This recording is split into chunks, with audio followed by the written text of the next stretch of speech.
नमस्कार दोस्तों, स्वागत है आपका अपने चैनल पर जिसका नाम है माइक्रो फिटनेस। आज के इस वीडियो में हम जानेंगे कि फिटनेस का एक्चुअल मतलब क्या होता है, किस पर्सन को हम फिट कह सकते हैं। तो दरअसल हम जब जिम में जाते हैं और वहाँ पर देखते हैं किसी को हैवी वेट लिफ्ट करते हुए या जिसकी बॉडी बहुत ही शानदार है, पूरे सिक्स पैक क्लियर है, तो उन्हें अक्सर हम फिट मान लेते हैं। या वहीं पर अगर हम ग्राउंड में जाते हैं और जिन्हें देखते हैं 5 किलोमीटर 10 किलोमीटर तक रनिंग करते हुए प्रॉपर, उन्हें हम फिट मान लेते हैं। या ऐसे लोगों को भी हम फिट मान लेते हैं जो कि दुबले पड़ते हैं, क्योंकि उनके पेट में फैट नहीं है, इसलिए हम उन्हें फिट मान लेते हैं। लेकिन ऐसा भी हो सकता है कि जिसने बहुत अच्छी मसल डेवलप कर रखी हो, उसकी मस्कुलर स्ट्रेंथ और साइज़ बहुत ही अच्छी हो, लेकिन वो ग्राउंड पे प्रॉपर रनिंग ना कर पाता हो अपने बॉडी वेट और एज के अकॉर्डिंग। हो सकता है उसके हार्ट और लंग्स वीक हो।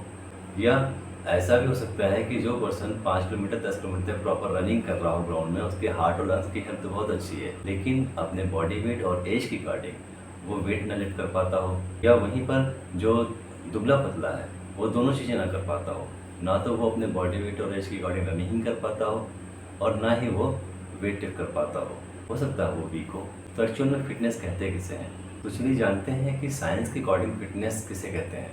तो वर्ल्ड के टॉप इंस्टीट्यूट जैसे कि national strength and conditioning association, American college of sports and medicine, S यानी कि American counselling on exercise S institute, जो ऑल ओवर वर्ल्ड में फिटनेस को प्रमोट ही नहीं करती बल्कि इन पर रिसर्च भी करते हैं और टाइम टू टाइम अपने रिसर्च को पब्लिकली पब्लिश भी करते हैं।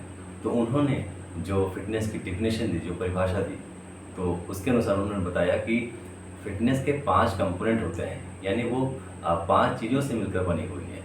जिसमें कि पहला है कार्डियोरेस्पिरेटरी फिटनेस, जिसमें कि हमारे हार्ट और लंग्स की हेल्थ देखी जाती है। वहीं पर दूसरे नंबर पर है मस्कुलर एंड्योरेंस, जिसमें ये देखा जाता है कि हमारी कोई खास मसल्स ग्रुप या मसल्स की कैपेसिटी यानी क्षमता जो बिना थके देर तक काम कर सके।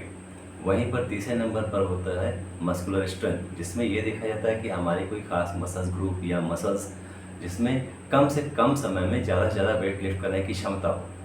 वहीं चौथे नंबर पे देखा जाता है हमारी बॉडी की फ्लेक्सिबिलिटी, जिसमें ये देखा जाता है कि हमारे जो जॉइंट्स हैं वो प्रॉपर अपने रेंज तक मूवमेंट कर पा रहे हैं या नहीं, बिना किसी प्रॉब्लम के, बिना किसी पेन के।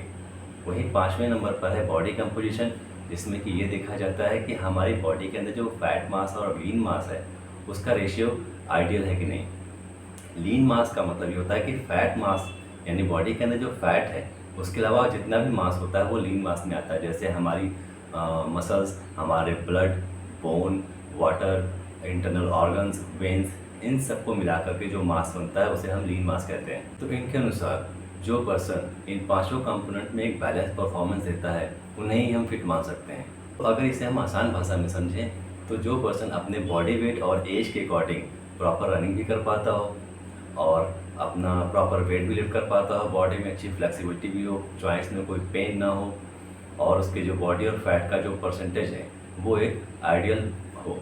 तो उम्मीद करता हूँ कि इस वीडियो से आपको फिटनेस का एक्चुअल मतलब समझ में आ गया होगा। तो जब भी आप फिट होने का प्लान बनाएं तो इन 5 कंपोनेंट को ध्यान में रखते हुए अपनी वर्कआउट रूटीन को बनाएं और एक बैलेंस डाइट रूटीन फॉलो करें, जिससे कि ओवरऑल इम्प्रूवमेंट हो सके।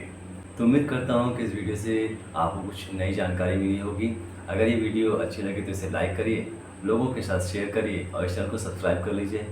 और नेक्स्ट वीडियो में हम जानेंगे कि कैसे हम कार्डियोरेस्पिरेटरी टेस्ट कर सकते हैं, यानी कि अपने हार्ट और लंग्स की हेल्थ जान सकते हैं आसानी से। तब तक के लिए be natural and stay healthy.